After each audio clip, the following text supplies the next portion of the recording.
Alors on y va, c'est parti. Alors, on va démarrer sur un caramel. Alors, on va mettre un tout petit peu d'eau au fond de la Est-ce que tout casserole. le monde a déjà fait un caramel ici? Oui, ça va, dans l'ensemble? Pas trop Pourquoi de- je mets un petit peu d'eau? Vous savez pourquoi je mets un petit peu d'eau? Mais Pourquoi il met un ça petit c'est peu très personnel, hein.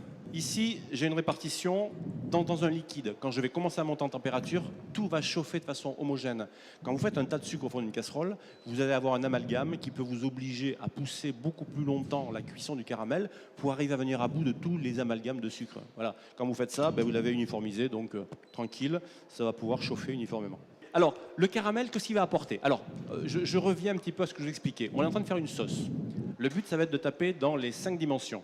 Donc, mauvaise nouvelle pour ceux qui n'aiment pas le sucré salé. Chez nous, c'est jamais sucré salé, c'est sucré salé, acide, piqueur, amer. Vous voyez comment ça mousse? Là, ça va commencer à roussir. En fait, ça fait de la mousse, ça bulle de plus en plus parce qu'il y a de moins en moins d'eau. Donc, effectivement, ça épaissit. Donc, on est en train de passer au brun. Alors, donc, je vais le sortir et on va le déglacer avec un petit trait de citron.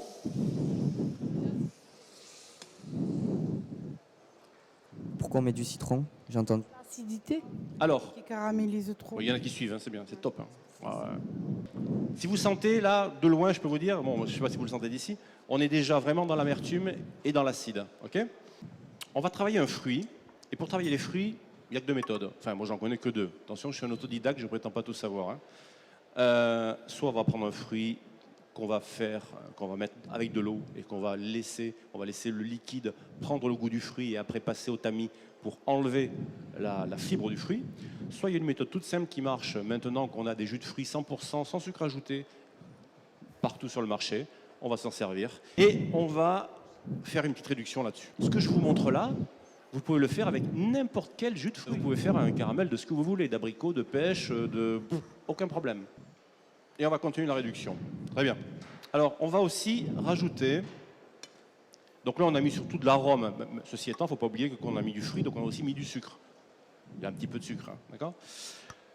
On va rajouter pour faire le lien, parce qu'en fait, cette sauce, on va la servir beaucoup avec de la viande blanche, avec du magret, d'accord? Donc, pour faire le lien avec la note carnée, on va mettre un petit bouillon de volaille. Allez, ok. Je mets mon bouillon de volaille pour venir renforcer et faire le lien avec la viande. Je vais rajouter un petit quelque chose ici qui est... Merci Fabrice, heureusement qu'on est deux. Bon, ça c'est pas compliqué à deviner ce que c'est. Qu'est-ce qui nous manque là comme dimension pour l'instant? On a le sucré, on a le salé, le bouillon de volaille, il y avait déjà du salé? Du piquant, ok. Petit tuyau, moi mes piments, je les achète liquides dans des boutiques asiatiques justement parce qu'ils en ont des terribles, qui non seulement sont intenses au niveau de l'aspect piquant, mais surtout qui sont très goûteux. Et on va laisser réduire tout ça, et pendant ce temps-là, je vais vous parler d'autre chose. Je vérifie quand même que ça monte à ébullition, ça me prend un peu de temps quand même. On va avoir des grosses bulles dans la casserole, puisqu'on a encore beaucoup d'eau, d'accord? Mais le but d'une réduction, c'est justement d'évacuer l'eau pour concentrer les goûts. Et là, je vais la pousser au maximum, si j'y arrive. Allez, on y va, on met le paquet. Autre chose au niveau des sauces. Alors, une sauce d'une façon générale, nos sauces d'une façon générale, c'est quoi? C'est une concentration de goût, de saveur, d'arôme. Et après, on va utiliser un corps gras pour détendre ça, d'accord? Alors, les corps gras, qu'est-ce qu'on utilise traditionnellement dans les sauces chaudes? Ben, c'est de la crème liquide, par exemple, ou, plus rarement, et c'est bien dommage, du beurre froid. Le beurre, c'est un gros avantage, c'est que c'est quelque chose qui est extrêmement fin au niveau du goût, qui va complètement respecter les saveurs que vous avez préparées, que vous êtes en train de concentrer là, maintenant. Et en plus... Vous allez voir comment on va le travailler. On ne va même pas le monter en température. On va même pas le faire bouillir, surtout pas le faire bouillir. On va le laisser. Enfin, il est plus froid, la sauce est chaude, si vous voulez. Vous allez voir, on va juste émulsionner. On va mettre. Là, on a préparé du beurre froid. Il faut que le beurre soit bien froid pour faire un contraste thermique avec le fond. Et on va juste émulsionner au fouet. Et on va faire une crème qui va être super liquide, enfin très très onctueuse, je veux dire. Voilà. Okay. Quand vous allez réduire, vous enlevez l'eau. Donc quand vous enlevez l'eau, vous allez épaissir. Le fond va épaissir. Mais il faut toujours qu'il reste suffisamment d'eau, parce que s'il ne reste plus assez d'eau, quand vous allez mettre votre corps gras dedans, votre beurre, vous allez voir le côté onctueux de la sauce, c'est lié au fait qu'on a une véritable émulsion. La difficulté quand on fait ce genre de réduction, c'est qu'il faut savoir quand est-ce qu'on s'arrête, à quel moment on va arrêter la réduction. Alors, déjà, si vous visualisez, je vais essayer de lever la casserole assez vite, hop, à la technique, ça suit. Là, on a encore des bulles relativement grosses. En fait, moins il y a d'eau, plus la bulle va devenir petite, et plus vous allez avoir quelque chose qui mousse au fond de la casserole. Mais il faut qu'il en reste suffisamment. Ce sont les quelques molécules d'eau qui vont rester dans le fond. Comme elles ne sont pas miscibles avec le gras, elles vont s'associer et elles vont vous donner une crème.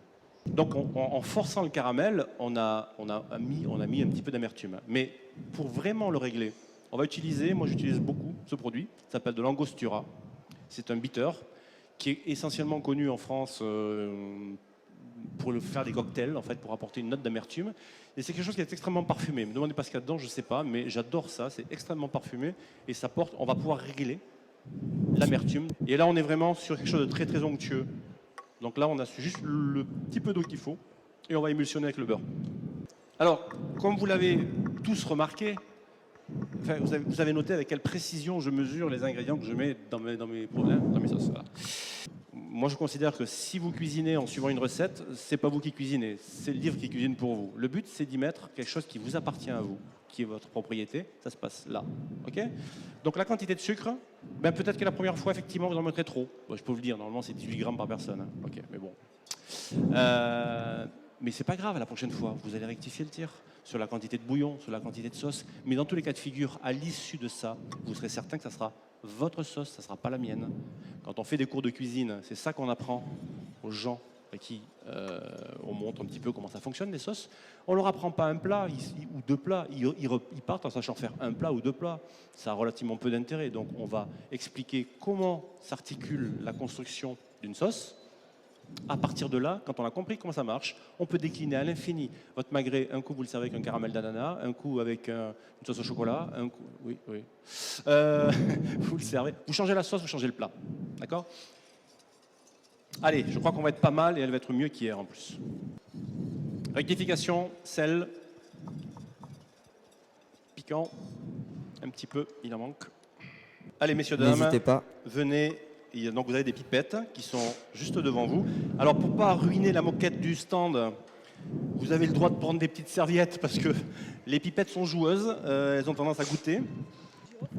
On pompe, on met en bouche, on goûte et on laisse se déployer les saveurs. Alors évidemment on est sur un fruit donc Grave, trop. le cerveau enclenche quand même fruit et quand il enclenche fruit, il enclenche sucre. Donc ça vous donne tout de suite l'impression du sucré. Voilà. Essayez de l'imaginer, parce que là je peux pas vous amener un magret pour tout le monde, mais essayez de l'imaginer sur un magret. Voilà. S'il y en a qui a une idée sur le fruit,